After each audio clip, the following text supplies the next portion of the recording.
अस्सलाम वालेकुम स्टूडेंट्स। बेटा ये हम एक्सरसाइज 1.1 कर रहे हैं।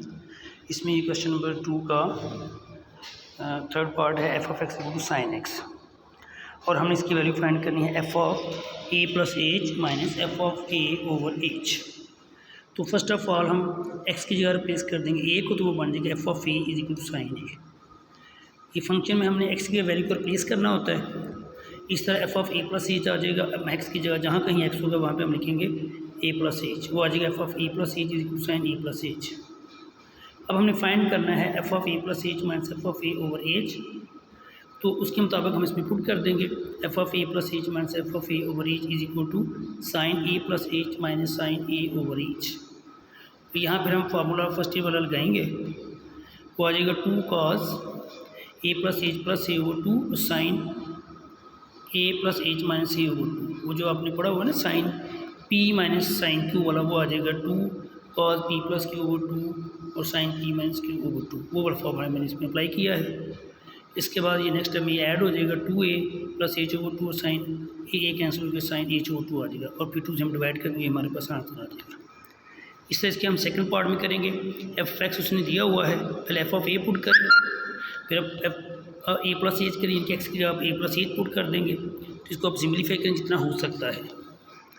तो नेक्स्ट आप इसमें वो जो फार्मूला हमने फाइंड करना है ना F of A plus H minus f of a over H, इसमें वैल्यूज पुट करें और सिम्प्लीफिकेशन कर लें तो आपका आंसर आ जाएगा। उसके बाद एक express the following the area A of a circle as a function of the circumference C. इसमें हम क्या करेंगे, एरिया लेंगे सर्कल का, वो आ जाएगा पाई आर स्क्वायर, और सर्कमफ्रेंस लेंगे सर्कल का, तो आ जाएगा 2 पाई आर। वो होता है कि रेडियस उसका आर होता है और एरिया उसका पाई आर स्क्वायर होता है, सर्कमफ्रेंस 2 पाई आर होता है। अब चूँकि उसने बोला हुआ है कि आप फंक्शन फाइंड करें area of circle as a function of its circumference, यानी कि जो सी है वो एज ए इंडिपेंडेंट वेरिएबल आएगा, जो ए है वो एज ए डिपेंडेंट आएगा।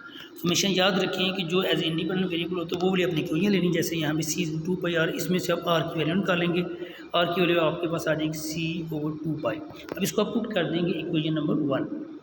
इक्वेशन नंबर 1 में जब पुट करेंगे तो आर की जगह आएगा C over 2 pi whole square, और सिम्प्लीफाई करेंगे आ जाएगी A C square over 4 pi. Therefore area of circle is a function of its circumference. अब सेकंड क्वेश्चन है find the domain and the range of the function G defined below.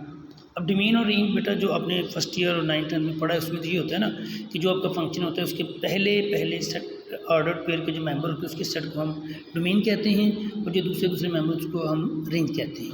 लेकिन जब अलजबरे की बात आ जाए, जिसमें फंक्शन आ जाए, तो उसमें फिर हम ये देखते हैं कि अगर इंडिपेंडेंट वेरिएबल की वैल्यू पुट करने से फंक्शन नॉट डिफाइन आ जाए, या फंक्शन कम्प्लेक्स नंबर आ जाए, कम्प्लेक्स मीन अंडर रूट के अंदर माइनस आ जाए, तो वो वाली वैल्यू फिर डोमेन में शामिल नहीं होती। यानी कि जिन वैल्यू को पुट करने से आंसर नॉट डिफाइन हो, यानी कि 1/0, 0/0 या -1 के अंडर रूट आ जाए, तो -1 और अंडर रूट आ जाए, ठीक है, तो वो वाली वैल्यू फिर डोमेन में शामिल नहीं होगी। सिर्फ डोमेन में वो वाली वैल्यू शामिल होती है जिससे आंसर आ जाए कोई ना कोई। जैसे यहाँ पे आप देखें, आप -2 जब पुट करेंगे तो ये आ जाएगा -2 + 1, यानी कि -1 आ गया, तो -1 रूट के अंदर आ गया, यानी कि कॉम्प्लेक्स बन गया। अब चूंकि -2 के पुट करने से फंक्शन डिफाइन नहीं हो रहा, कॉम्प्लेक्स आ रहा है, इसलिए -2 को हम डोमेन में शामिल नहीं करेंगे। अगर -3 हम पुट करते हैं तो -3 + 1 -2 आंसर आ जाएगा, -2 के ऊपर अंडर रूट है, और वो -2 के ऊपर अंडर रूट जब आ जाए तो उसको कॉम्प्लेक्स नंबर हम कहते हैं। तो इसमें भी फिर वैल्यू हमारी डिफाइन नहीं होगी, सिर्फ -1 पे वो 0 आएगा, फिर -1 से लेकिन इन्फिनिटी तक हम कोई भी वैल्यू पुट करेंगे इसका आंसर आ जाएगा, ठीक है। तो इसका मतलब डोमेन जी आ जाएगा -1 से लेके इन्फिनिटी तक। अब -1 के लेफ्ट साइड में ब्रैकेट लगाई है हमने, बड़ी ब्रैकेट, इसका मतलब कि -1 इस इंटरवल के अंदर शामिल है, और इन्फिनिटी की तरफ हमने छोटी ब्रैकेट लगाई है, इसका मतलब ये इन्फिनिटी इसके अंदर शामिल है। वैसे भी इन्फिनिटी की वैल्यू शामिल नहीं हो सकती क्योंकि वो नॉट डिफाइन है, हमें पता नहीं तो वैल्यू क्या है। और इसमें रेंज आ जाएगी रेंज जी = 0 इन्फिनिटी। ये रेंज जी 0 इसलिए आएगी जब हम -1 पुट करते हैं आंसर 0 आएगा, और आपको पता है जब हमने माइनस वैल्यू को पुट करनी ही नहीं है, यानी कि अगर हम कोई भी -2 -3 पुट करते हैं, जब उसका आंसर माइनस नहीं, उसको हमने एक्सेप्ट ही नहीं करना, तो उसकी रेंज कभी भी नेगेटिव नहीं आ सकती। वो रेंज हमारी इसकी 0 से इन्फिनिटी आएगी, जो अंडर रूट वगैरह क्वेश्चन होता है। अब इसमें हम इसका एक्स की वैल्यू पुट करेंगे -1 0 1, और फिर वाई इनके जी ऑफ एक्स जी 0 1 जो भी वैल्यूज़ आएंगी इसकी वो हम फाइंड कर लेंगे, और उसके बाद फिर हम ग्राफ बना लेंगे।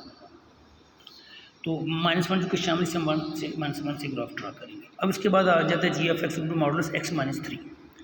अब ये set of all real number, चूँकि आप कोई भी वैल्यू पुट करें, एक्स की जगह पॉजिटिव पुट करें या नेगेटिव पुट करें, उसका कोई ना कोई आंसर आएगा। और वैसे भी जहन में रखें कि जब लीनियर फंक्शन आमतौर पर होता है तो उसमें आमतौर पर जो डोमेन है वो रियल नंबर होती है जब तक उसने ख़ास कंडीशन ना लगाई। ये इसका आ जाएगा domain set of all real number, या इसको हम ये भी लिख सकते हैं set of real number equal to R equal to minus infinity से इन्फिनिटी। अब इसकी रेंज जो है वो आ जाएगी हमेशा पॉजिटिव, तो चूँकि ज़ीरो पॉजिटिव नेगेटिव दोनों में नहीं आता, लेकिन ज़ीरो को हम इसमें देखें अगर पुट करें 3 तो 3 माइनस 3 ज़ीरो आएगी, तो ज़ीरो को इसको हम कंसिडर करते हैं, यानी कि नॉन नेगेटिव नंबर नहीं आएगा कभी भी एब्सोल्यूट में। तो रेंज आ जाएगी 0 से लेके इन्फिनिटी तक। इसमें हम बारी बारी वैल्यू पुट करेंगे, तो इसके हमारे पास जो उसका ग्राफ बनेगा उसके हम इसका ग्राफ बना लेंगे। अब नेक्स्ट है जी हमारे पास 6x + 7 x is less than और इक्वल टू -2, और दूसरा फंक्शन है 4x - 3 x is greater than -2। जब इस तरह का फंक्शन दो हिस्सों में यानी कि एक से ज़्यादा हिस्सों में डिवाइड हो उसको हम कहते हैं पीस वाइज फंक्शन। क्या कहते हैं? पीस वाइज फंक्शन, यानी कि एक क्वेश्चन के लिए अलहदा उसने इंटरवल दिया, दूसरे क्वेश्चन के लिए उसने अलहदा इंटरवल दिया। तो इसमें हम पहले पोर्शन में लिखा है जी g(x) = 6x + 7, इसका इंटरवल है x < = -2। हम -2 से मतलब स्टार्ट करेंगे, तो ये हमारे पास माइनस इन्फिनिटी से -2 हम कोई भी वैल्यू इसके अंदर पुट कर सकते हैं अकॉर्डिंग टू इंटरवल।